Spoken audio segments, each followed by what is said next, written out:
Here we go. It is Hot Sheet. Scotty Braun, along with Jacob Rudner and JJ Cooper with you. So before we get into anything, JJ, was just thinking about this towards the end of foul territory and figured it's one of those things we bring up for a minute before Yeah. we actually start off. So now that the dump deadline has passed, aka a Carlos Santana pickup, an Aaron Savali pickup for the Cubs, stuff like that, right? This is it. The only way that you can make your team better or fix a hole is through your farm system. So it does hold significance. And technically, okay, there's someone out there, and I respect whoever you are, but someone's yelling at us. He goes, but technically, you have to be on the 40-man on September 1st unless you get a waiver, which I just can't. We'll point out that I can't remember the last time that someone hasn't gotten approved to do that. You know, that goes back to K-Rod when K-Rod made his debut as a rookie in the postseason, 2002. I guess it was. So yes, but you're right. The only way that you can help yourself now is by bringing someone up from the minor leagues. And we have some teams who still have some players who could help them in the postseason who aren't up yet. So it will be fun to see if we see anybody do that, in the last couple of weeks or last week or two of the season before we flip over into October. And that's the thing. We've seen a lot of that over the past week or two. So let's dive in with the latest call up. First move, Sal Stewart. Welcome to the show. We had been talking about Sal. I know you're a big fan, JJ. What do you think he can bring to the table for the Reds, a team with an outside shot of catching someone for a wild card seat? So the thing that really jumps out for Sal is there has long been belief that Sal Stewart can hit. Sal Stewart has always been able to hit. But I remember talking to a scout who I really respect last year, and he said, the one concern I have with Sal is he's just such an opposite field hitter. I want to see some ability to pull the ball, to do damage, to kind of get to some power. And that really just was not part of his game in 2022 when he made his minor league debut, or 23 or 24 or early in the 25 season. And then it clicked. You get to like June 1st of this year, and from then on, he's become a slugger in addition to being a really polished hitter. And so a guy who hit 23 homers from 2022 to May 30th of 2025 has hit 17 since then. And the key thing, you'll see it in that stat right there. The key thing is he's hit more pull side homers since June than he hit in 2022 through 2020, early 2025 altogether, in more than 3 times as many plate appearances. He's learned how to pull the ball in the air. And by doing that, he hasn't really lost the ability to hit. He actually hit for higher average in AAA than he did in AA. But now you're seeing, as he reaches the majors, this is a guy who can both hit for average and do damage. Played first base last night in his debut. I think that probably is where he's going to fit. It's really hard to say.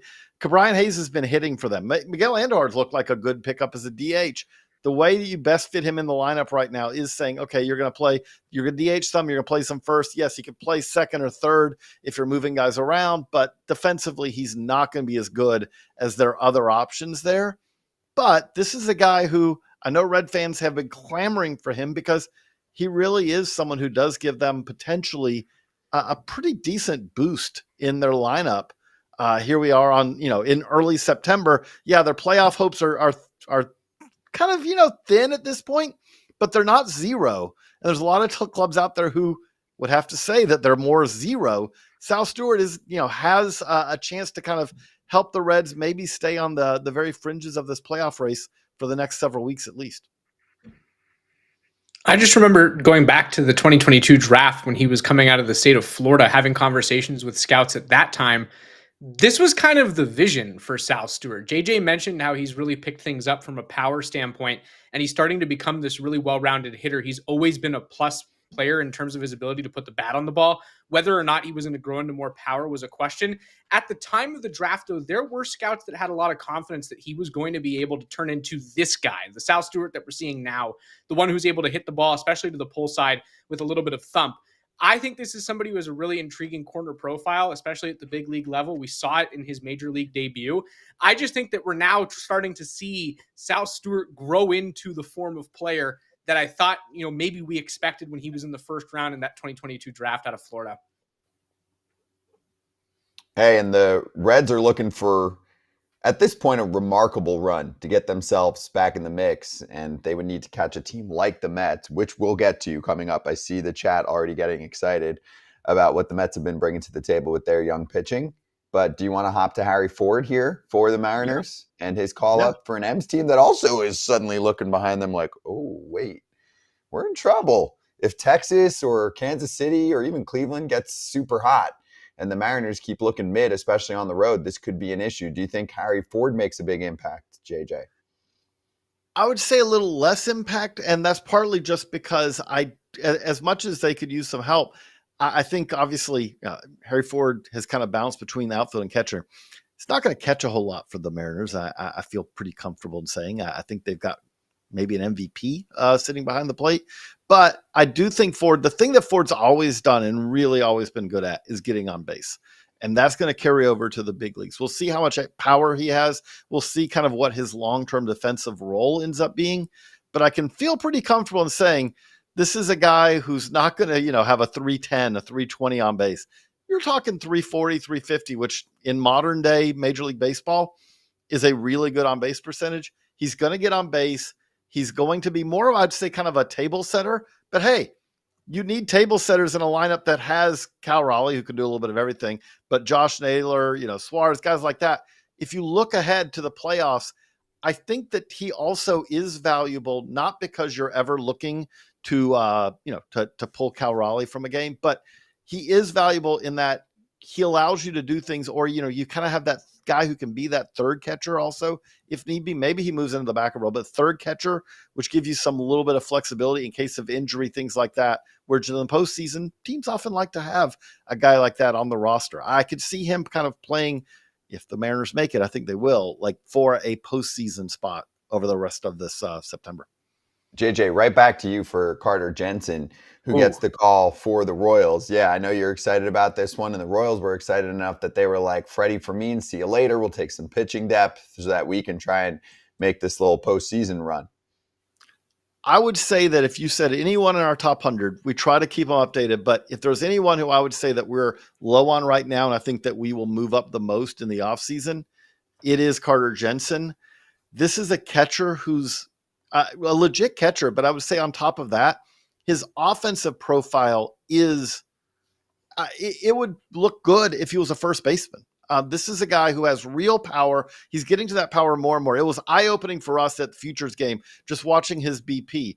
We at baseballamerica.com right now, Ellie wrote a StatCast standout about Jensen this past weekend. He looked at the data and he's like, this is basically as good analytical data as you're going to see on a AAA hitter. He doesn't chase. He knows his zone. He makes contact. He hits the ball really hard. And again, he's doing that as a left-handed hitting catcher. Sign me up for that. I know that the Royals are in it for now. And hopefully, again, we want playoff races. So hopefully they'll kind of make a run here and kind of stay part of it. But looking long-term, there's been a number of guys like Salvador Perez seems almost ageless in some ways. He's kind of outlived. It's kind of like what Cal Ripken used to do, where it's like, oh, this is potentially Salvador Perez's replacement. And then Salvador Perez is still the Royals catcher after that player's out of the big leagues. But in the case of Jensen, I do think that this is a guy who legitimately not just could be Salvador Perez's long-term replacement, but could be that replacement who also fits kind of in the middle of the lineup, not a guy who you're batting seventh or eighth like most catchers. You're talking about a guy who could provide real offensive impact as a catcher, which is something that you just don't often see in the big leagues nowadays. Although we just said, like, when you do, you see the impact it makes, what Salvi did for the Royals for many years, but obviously what Cal Raleigh, I'm not saying he's going to be Cal Raleigh, but what Cal Raleigh's doing for the Mariners this year. Well, you talk about impact. You have Jensen, who's able to do what he's able to do at catcher with a first baseman's offensive profile, and the Royals are bringing Jack Caglione back to the big leagues. That intrigues me as well, or activating him, not bringing him back to the big leagues, excuse me. I'm intrigued to see what stint number 2 for Jack looks like at the big league level. This is somebody who didn't look outstanding from a result standpoint in his first go around with the Royals before he got hurt. Now, though, I'm curious if things start to click back into shape. He still has great bat speed. I think he will find that barrel feel that we saw in college that made him such a popular player.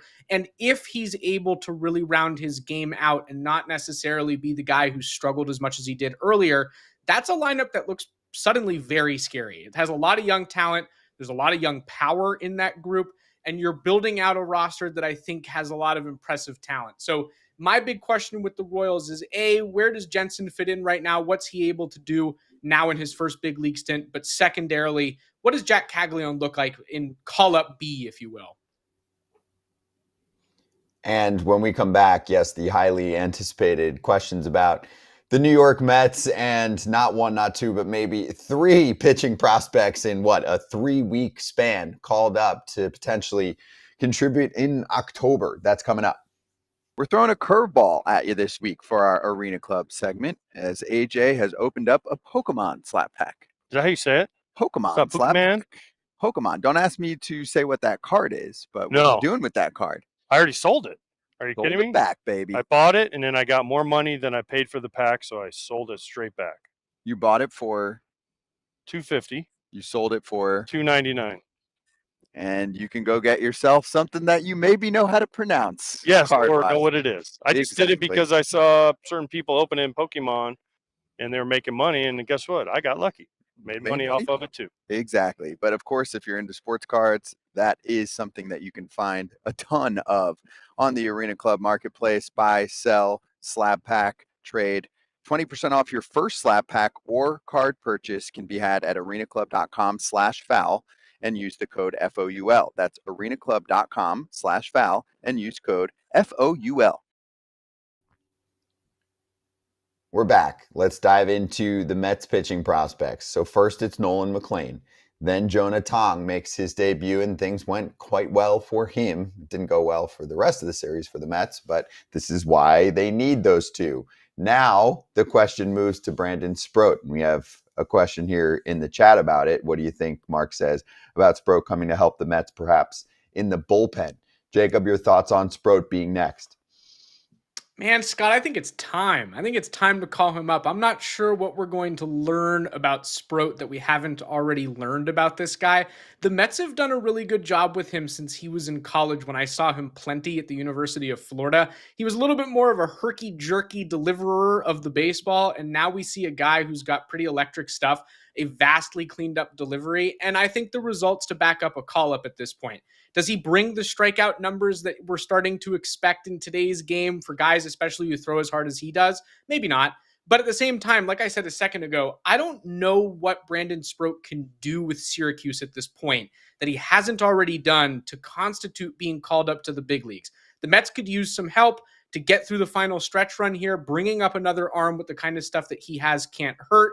Is it the most outstanding numbers? No. 4.24 ERA doesn't move me the way that what Jonah Tong was doing before he got the call-up. Jonah Tong was outstanding. I don't know that you'd say the same about Brandon Sproat, but I do think he's ready to go. I would just add to that the other thing that stands out with Sproat is this is a guy who had 116 innings last year, 121 this year. The one thing that we're kind of walking a tightrope with some of these guys is how many innings. We've seen it with Jacob Mizorowski. Is he starting to kind of wear out a little bit? Where, is he going to be able, is he ready to kind of carry this through October? With Sproat, I'm not really that worried that he's kind of tapped out. I think that especially if you're talking about moving him into a bullpen role, he's probably got plenty of innings left in his arm to get through the rest of the year. And I think that that's kind of the perfect fit for him. That might be the fit for him long-term. There's been a lot of thought over the years that maybe he ends up being a really effective reliever long-term. I'm not saying that he can't start. We'll see, that kind of depends on what the Mets need. But with the Mets right now, they've kind of said Tong's probably staying in the rotation. Nolan McLean's not going anywhere. He's been kind of one of their best pitchers and really looks like a playoff starter for them, assuming they make the postseason. But with the case of Sproat, you can never, especially with roster expansion, there's no such thing as having too many good arms in the bullpen. I don't see, like Jacob said, I don't see a whole lot of reason that you wouldn't bring him up. Obviously, there are 40-man roster mechanics, and things like that. But with Sproat, I do think that the Mets have to be looking at that. Yes, the AAA season is going on for a while longer, so you don't have to make a decision right now. It's not like you're shutting him down otherwise, but he had I know his numbers overall haven't been great. He's been better in the second half. He was incredible in July, not as good in August, but still fine in August, coming off of a solid last start. I just think that he's ready to kind of, okay, let's see if they can get one more boost out of this kind of three-headed monster of pitching prospects that they've had at the upper levels of the minors. They're 2 for 2 right now, at least so far. Let's see if they can go 3 for 3. It's a heat check. You got to just keep trying it out and be like, are we this good at developing our pitching prospects right now a little bit earlier than expected? I do want to add with that. That is something I think that does stand out with the Mets. The Mets, I would say, on their pitching development side are way better. We're seeing, we saw this at the trade deadline. They didn't trade any of their top arms, but they did trade a number of arms who I like to kind of describe as not found money, but like guys who weren't premium prospects when the Mets acquired them, but then developed into being premium prospects, normally because they really added stuff. They added a secondary pitch. So they were adding kind of, they were getting a lot of strikeouts. They're showing premium stuff. They traded a number of those guys, kind of interesting arms. But you see this also, like, yes, okay, there's a lot of older Met fans out there who are thinking back maybe to Generation K, and going, okay, well, is Paul Wilson ever going to break through for us, or Bill Pulsifer, or, they're kind of a little leery of the injury risk and all that, I'm sure. But we haven't seen kind of the Mets produce and have guys kind of break out like this. The McLean absolutely fits as a breakout prospect this year, who's major. Jonah Tong, even more so, fits as a breakout prospect. The Mets are doing a better job of pitching development now, I think, than they've done in years. And yes, I know they have a lot of money to spend, and we talk about that a lot. But kind of the subtle thing going on in the background is the Mets farm system is getting better and better. And we're seeing that, I should say, not just on the pitching side. You check out our Baseball America hot sheet this week, and you've got guys like Reimer, Jacob Reimer for them, who are quietly having really kind of excellent seasons in the minors, reached AA this year and has had really kind of almost an impeccable season. There's a lot of players for the Mets at the minor league level who have taken steps forward this year. And there haven't been a whole lot of years, I would say, in the last 10 where you could say that. Well, it's not just the Mets, JJ. Friday was cool. It was special for the Red Sox. They were facing Paul Skeens, and they're like, you know what? We're going to bring up our own big boy from the minor leagues, and that's Payton Tolle, and they're hoping that he can be the missing link for them to fill out their rotation. What do you think? That fastball, it's going to fit. That fastball is one of the better fastballs in the major leagues on the day he arrived. And by the way, if you want to say, if you wanted to sketch out for me cult hero, that mustache, that fastball plus that mustache pitching at Fenway, I just expect that Tolle's going to be very popular very quickly. Again, we're seeing this kind of over and over here, where talent is talent, and we are seeing kind of a number of these impact arms this year who've moved quite quickly. Tolle's moved really quickly through the minors, but on top of that, when they reach the majors, they may not be fully finished products, but they have kind of the stuff to kind of allow them to succeed while they kind of sand off the last of those rough edges. I would not, a lot of these, McLean is kind of the exception on this. He's a guy who you kind of feel comfortable can give you 7 or 8. A lot of these guys, I think in Tong's case and Tolle's case, we're talking more about, can they give you a good 5? But if they can give you a really quality 5 innings most every time out, or most times out even, that's going to provide boost to teams that are not just in the playoff hunt, but when you get to the postseason, I know that there's kind of this reliance of, you want to rely on the veteran who you know what they can do. And I'm not knocking that. And sometimes that can really work out well. At the same time, if I'm an opposing club, the thing I least want to face is stuff that's really hard to hit. And I would probably rather face an experienced pitcher who is going to be trying to kind of, use guile to get around me. And again, we're not talking about veterans who have stuff, but the guys who are a little bit more of that back of the rotation starter. I'd much rather face those guys if I was an opposing team than, I get my first look at a guy like Payton Tolle in the postseason. And wait a second, that's 99 at the top of the zone and moves like that. Oh, okay. And again, he's going to be on probably a short leash too. I think that could be impactful to come October.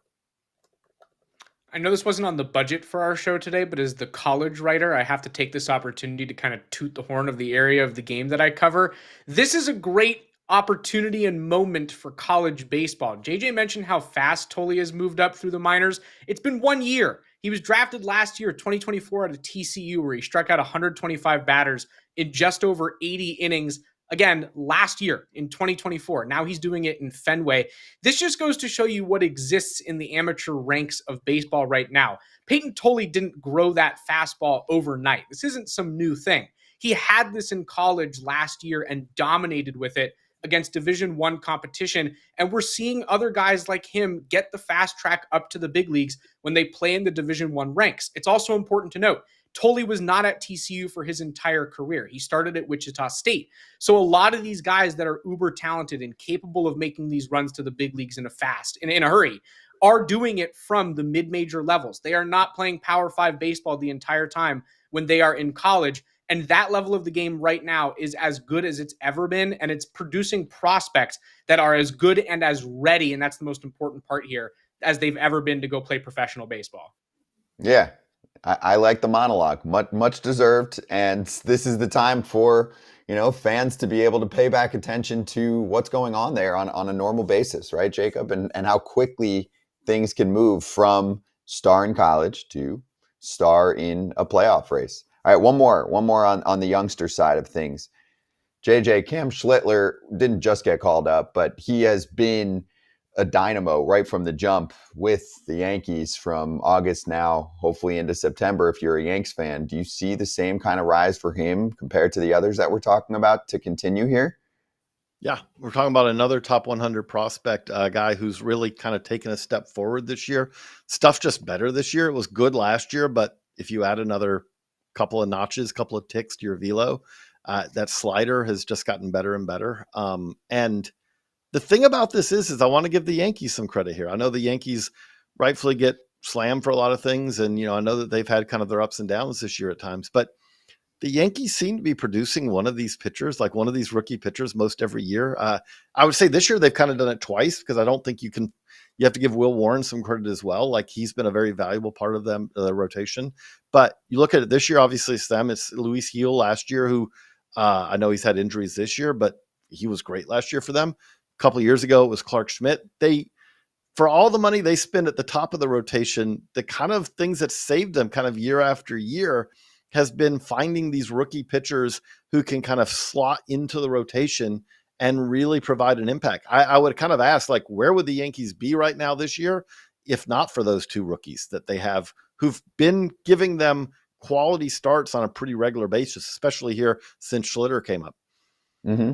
Hey, that's why this show's important. You pay attention to what's going on here, and quickly, it's making a difference, as you can tell, for the last 15 minutes for a lot of teams that are in the thick of a playoff race right now. We'll swing back, go over one player who actually was demoted, and see if things can get fixed for him. That's next.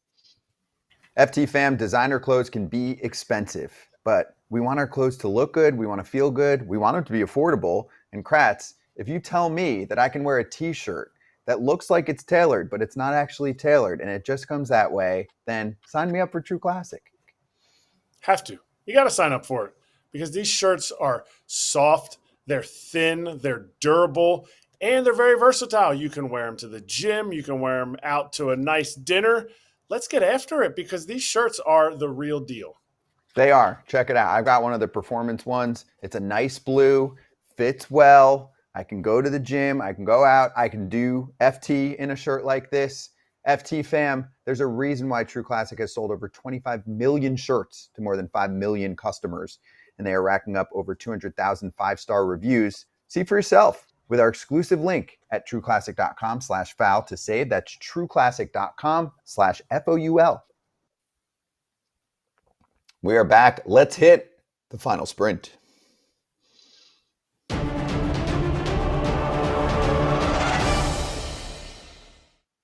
Hey, not every prospect comes up to the show and delivers right from the jump. In fact, there is, what many say, a bigger separation now between the upper levels of the minors and Major League Baseball than ever. So, example here, Christian Moore. Last 15 games was 9 for 40 strikeouts, a 262 on base percentage. They send him down should we be concerned about a team that usually, of course, sends people sprinting to the major league level so that they can try and develop him there? That would be my question mark, is this team's not in it, JJ. And if the claim from the Angels is always that they'll develop better in the major leagues, well, what if they're not hitting in the major leagues? Then you send them down to the place where they don't develop as well? The thing I would say right here is unfortunately for Moore, like the concerns he had coming into the season are being borne out. There are questions about him defensively at second base. We don't know if that's going to be his long-term home, position wise, and he hasn't been great there. But the strikeout rate is the thing that kind of, again, like what Jacob said, that these players are moving fast. We have to remember Christian Moore was starring in the College World Series last year. So let's not, say, oh, this guy's over or anything like that. He was moved extremely quickly. That said, it is notable that at this point in the season, with rosters being expanded, that this is the time that they're sending him down. It kind of tells you that, there is a little bit of a need for a reset here. He will go into 2026, obviously still part of the Angels' plans, but there's a lot of things that need to improve. He's got to make better swing decisions. He's got to make more contact. He's got to get better defensively. The power potential is still legitimately there. However, the total package right now just isn't big league ready, and maybe won't be to start 2026. He came into 2025, competing for that job. And now he's going to go into 2026 where maybe they need to have kind of a plan A or at least a plan B, because they can't be certain that Christian Moore is going to be ready. I just want to say very quickly that I have to agree with my guy Scott here. As unready as Christian Moore might be for big league baseball, I'm confused by the timing. I think that for an organization that kind of hangs its hat, like Scott said, on bringing guys up to develop at the big league level, to send somebody down at this point, even if they aren't ready to handle the big leagues, just doesn't make a whole lot of sense to me. I think that based on how they develop their players, Christian Moore should be a big leaguer right now and continuing to develop with the big league club. It doesn't really make sense to lower the level of competition, hoping that things get better. So I'll agree with JJ that they need a plan A and a plan B, and I'll agree with Scott that this doesn't make a whole lot of sense. Yeah, you're not in it, right? They're done. They're not in a wild card chase at this point. So if you tell the world that this is the best place to develop your top prospects, do it. Unfortunately, this is a normal thing. As we always say, like Mike Trout is still sitting on that one playoff appearance, and time is running out. Yeah, it's dysfunction. Dysfunction continues here. But anyway, another season where they don't make the playoffs, and hopefully they just continue to build around, some nice pieces, a nice core. Anyway, that's it for today. If you're watching on TV, you can catch us every week wherever you're watching. And of course, if you're watching on YouTube or listening on the pod, we're always here for you, along with many other Baseball America shows. So check those out. Subscribe at baseballamerica.com to get BA and all the great content all year. And we'll see you next week.